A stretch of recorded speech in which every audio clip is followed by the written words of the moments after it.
नमस्कार मित्रों, स्वागत है एक बार फिर से आपका हमारे चैनल जेवी डिवोशनल में। पिछले एपिसोड में हम लोगों ने देखा कि किस प्रकार दुर्योधन आ गए हैं नगर विराट में। अब यहाँ पर उन्होंने मामा के साथ में मिलकर के विराट राजा की खूब जम करके कोशिश की कि किसी तरीके से लड़ाई हो जाए, लेकिन कीचक अपने स्वभाव के हिसाब से एक दुष्ट दूसरे दुष्ट को पहचाने लेता है। उन्होंने इस परिस्थिति में अपना लाभ निकालने का पूर्ण प्रयास। जब दुर्योधन और शकुनी ने पूरा प्रकरण बताया, डिटेल पांडव और अपनी पत्नी के साथ 1 साल से यहाँ पे हैं। अच्छा, एक और चीज उन्होंने बताई, क्या कि उनकी जो पत्नी है वो विश्व की सबसे सुंदर स्त्री है। दुशासन ने बोला। कीचक के मन में तुरंत ही देवी द्रौपदी का ख्याल आ गया और देवी द्रौपदी ने बोला भी था कि मुझे 5 गंधर्वों का रक्षण प्राप्त है। हाँ। तो वो हिंट लगा लिया कहीं ना कहीं कि वो 5 गंधर्व कोई और नहीं। कीचक ने 1 दिन के लिए अतिथि बना के रोका है दुर्योधन को। आतिथ्य स्वीकार करें। अगली सुबह राज्यसभा में सबको बुलाया भी है, जो नए प्रवासी आए हैं 1 साल के पहले। चलिए शुरू करते हैं एपिसोड 167 पार्ट 2। आज रात मेरे आवास में आ जाना। लग रहा है इनकी मृत्यु निकट है। सोचते हैं मरे नहीं कैसे, फिर से वो बाला ना बना दे 5। तुम्हारे रक्षण की योजनाओं पर विचार करेंगे। समझ रही हो ना द्रौपदी? तुमने 5 पतियों से विवाह किया, एक और पति से। तुम्हें कोई आपत्ति नहीं होनी चाहिए। ये 5 पतियों वाला कंसेप्ट जो था प्रदर्शन यात्रा में यदि तुम्हें और तुम्हारे 5 पतियों को इंसान की सोच जो है ना, उपस्थित होने का आदेश ना दूं तो अवश्य दुर्योधन तुम्हारी वास्तविकता नहीं जान पाएगा। तुम समझ रही हो ना द्रौपदी?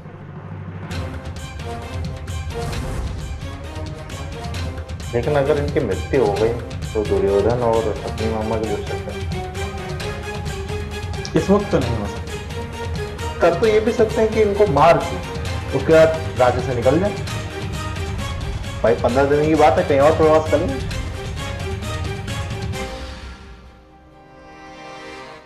और हाँ, अज्ञात नहीं रहेगा ना। रात्रि को मदिरा अज्ञातवास अवश्य साथ तब तक वैलिड है जब तक आप उनको उनके नाम से सामने नहीं बुलाओ, द्रौपदी आंखों से ना देखो बस।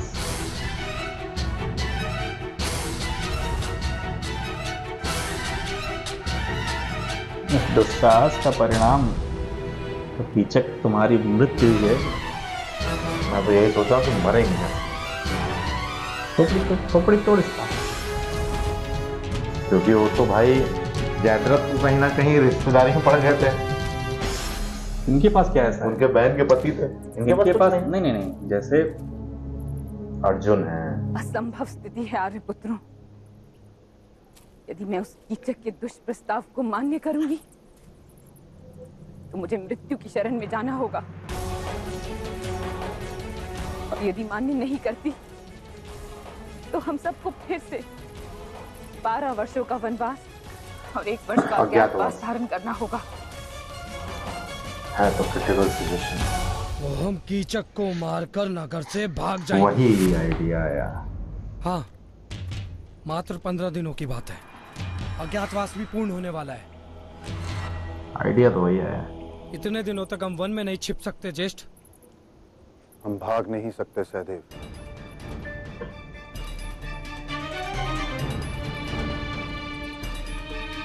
कल यदि हम राज्यसभा में उपस्थित ना हुए तो सभी हमारी वास्तविकता अवश्य जान लेंगे।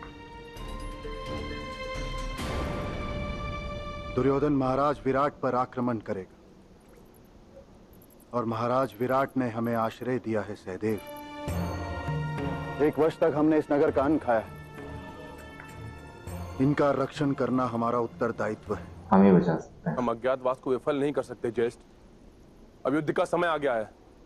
मैं दुर्योधन और उसके भाइयों के मस्तक को तोड़ने के लिए अधीर हो रहा हूं, और 13 वर्षों का विलंब सह नहीं पाऊंगा मैं। हमें कोई और मार्ग ढूंढना होगा।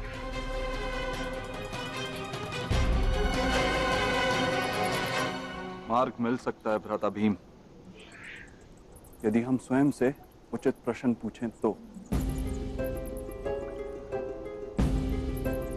क्या कीचक को केवल पांचाली की लालसा है, या वो दुर्योधन की सहायता करके कोई और लाभ पाना चाहता है? उसको केवल पांचाली की लालसा है।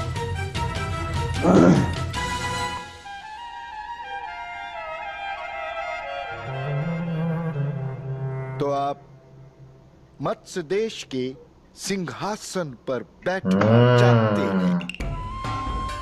राजा विराट को हटाना चाहते हैं। अवश्य। विराट तो निर्बल है,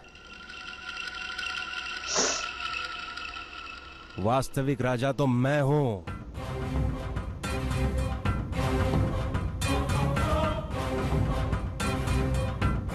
किंतु सिंहासन पर मैं तभी बैठ सकता हूं जब राजा विराट और उनका पुत्र उत्तर किसी युद्ध में मारे जाए। गजब है यार, अपनी मैं बहन स्वयं के उनकी पति हत्या करूंगा तो मत्स्य देश की प्रजा विरोध कर देगी। मुझे स्वीकार नहीं करेगी। अर्थात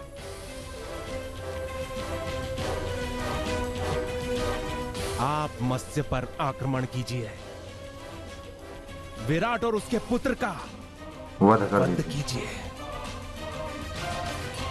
और मुझे राजा बनाइए। इतनी मेहनत क्यों करूं मैं? पांडवों के लिए। यदि ये वचन आप मुझे देते हो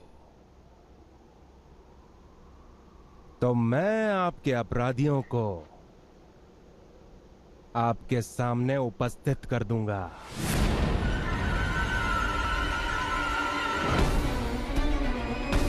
मामा ने जान लिया, फंसका लगा। गलत है।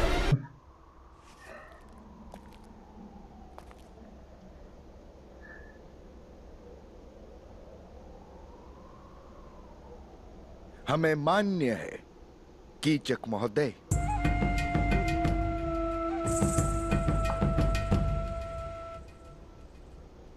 हम आपको राजा बनाने का वचन देते हैं। भाई राजा विराट के सेनापति यही हैं सबसे बलवान। आप अब यही मिल निश्चिंत जाएंगे तो होकर उनका रक्षण कौन करेगा? विश्राम कीजिए और प्रातःकाल की प्रतीक्षा कीजिए।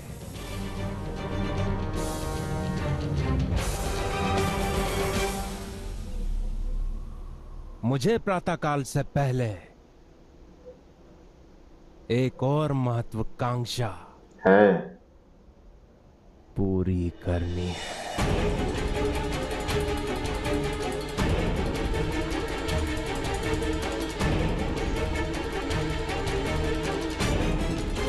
दुशासन का तो केवल यही काम है।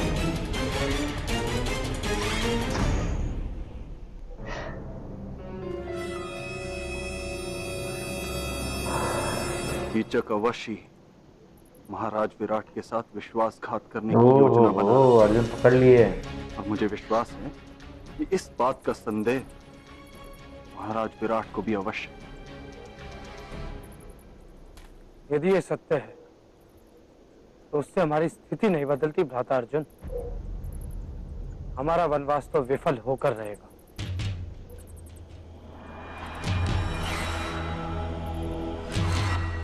उचित कह रहे हो सहदेव, परंतु पांचाली की ओर बुरी दृष्टि से देखने के लिए कीचक को दंड तो देना ही होगा।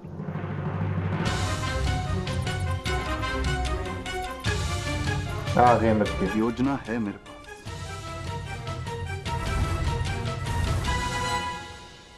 मामाश्री, क्या वास्तव में हम विराट पर आक्रमण करेंगे?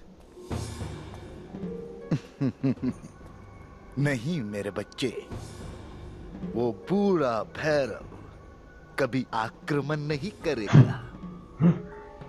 तो आपने कीचक को वचन क्यों दिया मामा श्री?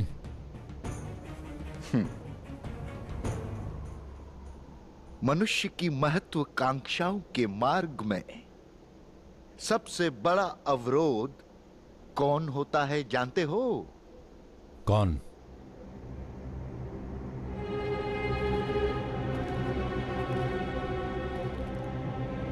उसके मन की लालसा, स्त्री और मदिरा की लालसा। कीचक के मन में द्रौपदी की लालसा है, अन्यथा वो प्रातःकाल तक का समय नहीं मांगता। मूर्ख है वो, जानता नहीं पांडवों के हृदय में धर्म बसता है। पांडव वनवास के भय से द्रौपदी के रक्षण का उत्तरदायित्व नहीं त्याग सकते। उन्होंने कोई और प्लान बना लिया भाई। अर्थात आज रात्रि को पांडव कीचक का वध कर देंगे। वाह वाह मामा वाह। और मैं प्रतीक्षा कर रहा कि कब भीम और कीचक के द्वंद्व की ध्वनि सुनाई दे, मेरे कानों में सुनाई दे और हम तुरंत जाकर पांडवों का अज्ञातवास विफल कर देंगे। तुरंत जाकर। बुद्धि दुर्योधन के पास है ही नहीं भाई, यहाँ तक सोच पाए वो। दरवाजे बाहर खड़े हो जाएंगे। इस एपिसोड में हम लोगों ने देखा कि किस प्रकार मामा की जो बुद्धि है भयंकर हो रखी है, क्योंकि मामा ने तुरंत ही अंदाजा लगा लिया कि किस प्रकार से कीचक कुदृष्टि डाले हुए है देवी द्रौपदी पे। विचार पढ़ लेते हैं यार, ये क्या मन में चल रहा है। मन में चलने का विचार का तात्पर्य ये है, क्यों आप सुबह से, मतलब मैं सुबह से यहां आ रखा हूं, आपने अगली सुबह का समय क्यों लिया? क्योंकि इस बीच में जिनसे आप मिले हैं, जिनको जानते हैं, उनको लाने के लिए एक समय की आवश्यकता ही नहीं पड़ेगी। स्वभाव 1 मिनट में पढ़ना बड़ी बात है। अरे उधर अर्जुन ने भी ये सेम किया है। उन्होंने पूरा कीचक के ऊपर जितना भी उनका थीसिस है वो बना ली है और क्लियर कर दिया है कि वो राजा विराट को मारने वाले हैं। चलिए फिलहाल देखना होगा कि देखने वाला होगा। जो मामा ने कहा है क्या वो होगा, या कि भीम और कीचक का युद्ध होगा, या अर्जुन जो प्लान कर रहे हैं वो तो अभी हमें पता भी नहीं है। लेकिन जहां तक मुझे ऐसा लगता है, लेकिन अर्जुन तो गांडीव रख के आए हैं, देखेंगे यार क्या होता है आगे। भीम का बल काफी है, बल काफी है, तो मामा भी तो कान लगाए हैं सुनने के लिए। कि मामा दरवाजे बाहर से कान लगा के रात भर जगते हैं। मामा आज विद्यार्थी का 5वां गुण ग्रहण करके सोएंगे, श्वान निद्रा। तो चलिए फिलहाल इस एपिसोड को हम समाप्त करते हैं। जल्द ही मिलेंगे आपसे अगले एपिसोड में। फिलहाल के लिए राधे राधे।